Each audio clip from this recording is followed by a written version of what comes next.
In today's video, I'm going to teach you how to add products to your Webflow site. Whether you're setting up an online store for the first time or just need a refresher on managing your product listings, this guide will walk you through the process step by step. Together, we'll ensure your e-commerce section is set up efficiently, enabling you to showcase your products attractively and manage them with ease. To get started, you'll want to navigate to the CMS Manager.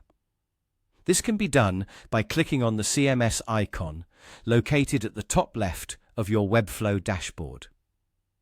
If you're a fan of shortcuts and want to save a bit of time, you can simply hit Alt+C on your keyboard. This will take you directly to the CMS Manager, where all the magic happens in terms of content management. Once you're in the CMS Manager, direct your attention to the left panel. Here you'll see an option labeled Ecommerce.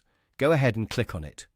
This section is specifically designed for managing your store's products and orders.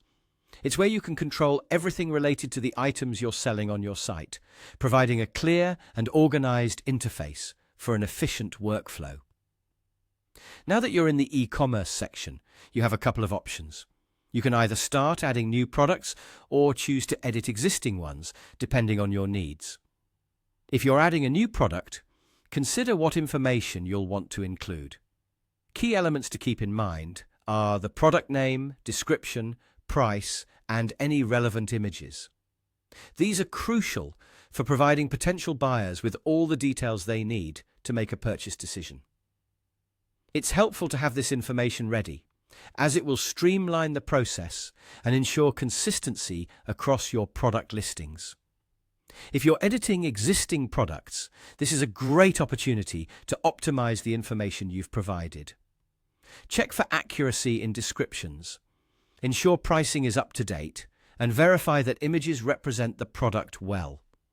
Consistency is key for a professional-looking online store, and updated, appealing content can make a significant difference in customer engagement and sales. A quick tip: as you're working through adding or editing products, periodically save your work to avoid losing any changes. Webflow doesn't auto-save immediately during editing, so making a habit of saving can save you a lot of trouble later. And there you have it. You've successfully navigated the CMS Manager, accessed the e-commerce section, and learned how to add and manage your products. By maintaining an organized and visually appealing product catalog, you'll not only enhance the user experience on your site, but also potentially increase your sales. Thanks for following along, and happy selling! If you found this guide helpful, be sure to check out our other tutorials for more tips on optimizing your Webflow site.